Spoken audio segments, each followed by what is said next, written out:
You ever see 15 tons of wet concrete take out 100 years of family history? Let me paint you a picture because that's exactly what happened to me right at 6:30 in the damn morning. I'm standing there watching a cement mixer plow over my grandfather's old stone bridge, hearing the stones groan, and then bam, crash, splash, the whole thing collapses into Willow Creek. And there's Marjorie Whitman, queen of the HOA, standing there in her spotless white blazer just laughing, not even trying to hide it.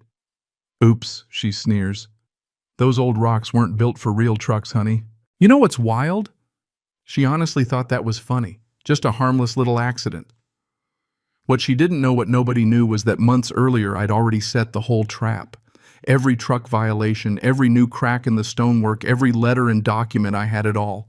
That bridge wasn't just a family treasure, it was the only way in or out for her entire gated community. When she finally broke it with her own truck, let's just say karma arrived right on schedule. And I didn't just stand there and watch my legacy get destroyed, I made sure her arrogance would bite her back harder than she ever saw coming. But let me rewind because I want you to see exactly how I built that trap and why. My name's Roman Kellerman, 52 years old, retired civil engineer. I traded in the spreadsheets and hard hats for a quieter life, taking care of the 12 acres my grandfather left me, his slice of Pennsylvania, complete with a stone bridge he built in 1923. I mean, every morning I'd walk out to that bridge with my coffee, run my hands over stones that were still cool from the night, listen to the creek burbling below, blackbirds chatting away in the cattails.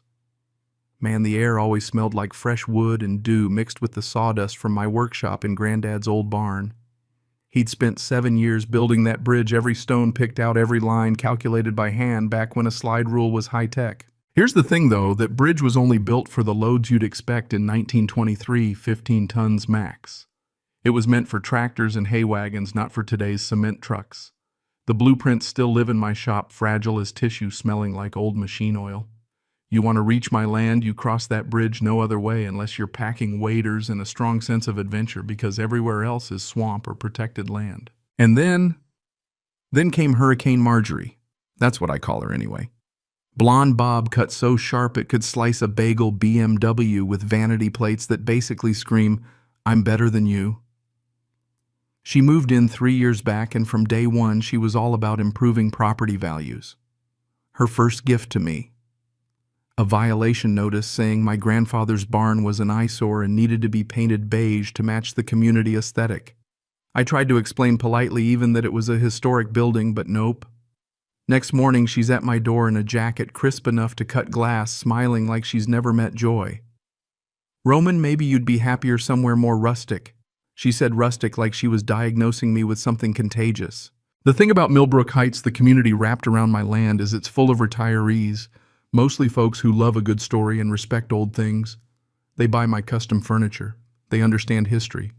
But Marjorie, she ran the HOA board like a mob boss, using legal threats, connections, and just enough intimidation to keep people in line. I'd watch 3 neighbors pack up and leave after getting daily violations, mailbox heights, lawns, all sorts of made-up nonsense. People started warning me. Agnes, the retired librarian next door, said Marjorie was trouble. Tyler and Beth, the young couple with twins, said they were sorry but too scared to speak up. That was when Marjorie started showing investors around my property, talking about phase 2 of her development, luxury condos, where my barn stood new homes, where my grandfather's apple orchard bloomed. She just needed to get me out of the way. Enter Derek, the nephew owner of Pinnacle Construction, built like a linebacker with all the business ethics of a loan shark. The HOA hired Derek's company to build their new clubhouse, and suddenly my bridge was the shortest route for his trucks. It was a Monday morning, I remember, and I'm on my bridge with coffee when I hear this roar. Look up, and there it is, a cement mixer big enough to need its own zip code rolling over stones older than my father. I walked out, still wearing my apron, still holding my mug. "Excuse me, this is private property with posted weight limits." Derek doesn't even look up. Marjorie cleared it. "Got a problem. Take it up with her." And Marjorie's right there watching my grandfather's bridge start to crack under a load it was never meant to hold. That's when I realized this wasn't about a shortcut. It was a campaign to destroy my property, make my life miserable, force me to sell out. But here's the part they didn't count on. Engineers don't panic, and we sure as hell don't forget. I started documenting everything. Cameras, photos, logs. Every day Derek's trucks rolled through at 7 a.m. like clockwork. Every time a new crack, more mortar falling into the creek, my shop shaking so hard my coffee would dance off the bench. One morning, a bookcase I'd spent 3 months on just shook itself apart right in front of me. I could have cried or thrown something, maybe both, but I kept at it. Cameras pointed at the bridge. Every crack, every stone, every ignored weight limit, I had it. And then I went digging in county records, breathing in enough dust to build a new bridge out of paper alone. And I found the bridge was only for my property's use. Nobody else had a legal right to cross. Marjorie's big community benefit talk was smoke. I hand-delivered cease and desist letters to both of them, lawyerly and polite. Derek didn't even read it, just tossed it in his truck. Marjorie. She ran straight to the neighborhood Facebook group and started posting about selfish residents blocking community progress, like I was the villain for not wanting my grandfather's bridge smashed to bits. That's when neighbors started coming to me quietly. Agnes, Tyler, Beth, a few others. Support in private, fear in public. Meanwhile, Marjorie's investor friends posted online blaming me for obstruction. The bridge kept cracking. I started measuring Derek's trucks with borrowed portable scales. The posted limit was 15 tons. His truck's 35, sometimes 40. That's 2.5 times what the bridge could take. I called a friend, Dr. Wong, a structural engineer. She came, she measured, she frowned. Roman, this bridge is fine for what it's meant for. But these trucks will destroy it 6 weeks, maybe 8 tops. So I doubled down. More documentation. More photos. Derek started getting creative, driving at night, accidentally scraping my fence, knocking over my mailbox, tearing up my yard. Every mistake got logged. Marjorie didn't back down, though. No, she doubled down.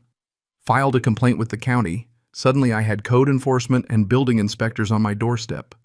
Marjorie's right behind, grinning like the cat that ate the canary. Inspector Bradley does a 10-minute walk around, snaps photos of cracks that didn't exist until Derek's truck started rolling, and tells me I need a certified assessment. So I hired Dr. Wong again. $2,000 out of pocket, but her report was ironclad. The bridge damage matched Derek's truck weights, not age or neglect. I upgraded my cameras, motion sensors, night vision, all of it. Derek didn't care. The harassment just escalated. Trucks at midnight, crews blocking my driveway. My furniture business started losing orders after anonymous calls warned people about safety violations at my shop. Fake pizza deliveries, weird phone calls, insurance tips about code violations. And still Marjorie pressed harder. She called an emergency HOA meeting to talk about eminent domain using some ancient Pennsylvania law to take my bridge for the public good. She even held a meeting waving a PowerPoint full of traffic flow maps and economic projections. People started to crack.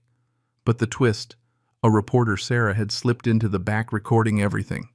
And when I started cross-checking Derek's trucks with transportation records, well, turns out he'd been reporting 15-ton loads on paperwork, but my scales said 40.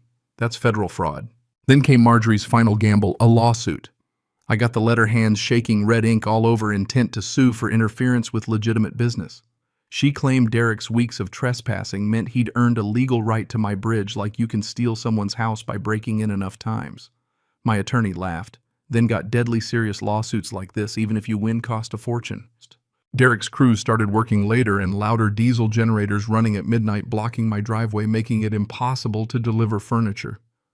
Orders canceled, clients ghosted, business going under. Marjorie ramped up the psychological warfare calls at 2 a.m., fake deliveries, threats of code violations. And all the while her real aim was getting bridge access for her second phase of luxury condos. But here's where the whole story turns. While the HOA was voting to consult legal counsel, I kept digging through dusty records in the county basement. Couldn't sleep, so why not? And I found it, my grandfather's original permit. Turns out he'd designed the bridge as the main utility corridor. Water, power, internet. Every wire and pipe for the whole community ran under those stones. Without my bridge, 47 homes would lose everything. And Marjorie. She'd promised her investors guaranteed utility access through my bridge money she didn't have for infrastructure she'd been destroying. Securities fraud, asset misrepresentation, the works. Meanwhile, Dr. Wong installed high-tech sensors tracking every crack, every shift. We knew to the day when the bridge would collapse. So I called my attorney. I called the Historical Society. Cameras, alarms, backup systems. If Derek sent just one more overloaded truck, the trap would snap. The morning it happened, I was ready. 6:30 a.m. Here comes Derek Marjorie right behind. Truck rolls out, bridge collapses into the creek, utilities get cut, alarms scream, and within 10 minutes my property looks like a disaster movie. Derek's stuck knee-deep in concrete. Marjorie's face goes through every stage of grief in under a minute. That's when the press, the county, the whole neighborhood shows up. I hand over my 3 months of documentation. Inspector Bradley's hands are shaking. Mr. Kellerman, this is the most thorough property damage case I've ever seen. And then just for the cherry on top, the county commissioner arrives. She lays out the costs, $400,000 for emergency utilities, 18 months to reroute all Marjorie's contracts dead in the water. The HOA collapses. Marjorie files bankruptcy. Her BMW gets towed. Derek loses his business and goes to prison for fraud, and the HOA uses the insurance payout to rebuild my bridge following my grandfather's design with modern upgrades. Agnes becomes HOA president.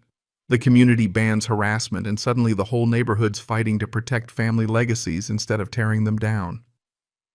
My furniture business, more orders than I can handle after the story goes viral. But that's not the real win.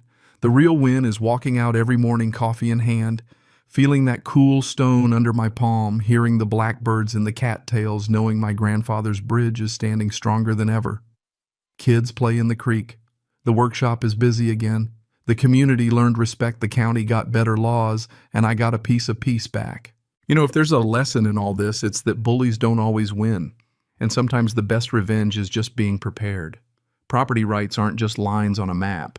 They're stories, sweat, generations of work and hope and heartbreak. But I gotta ask, where's the line between community progress and straight-up theft? When does standing your ground make you the bad guy? Ever had to fight for something everyone else took for granted? I want to hear it. Drop your wildest neighbor story, your hardest fight in the comments. I promise I read every single one.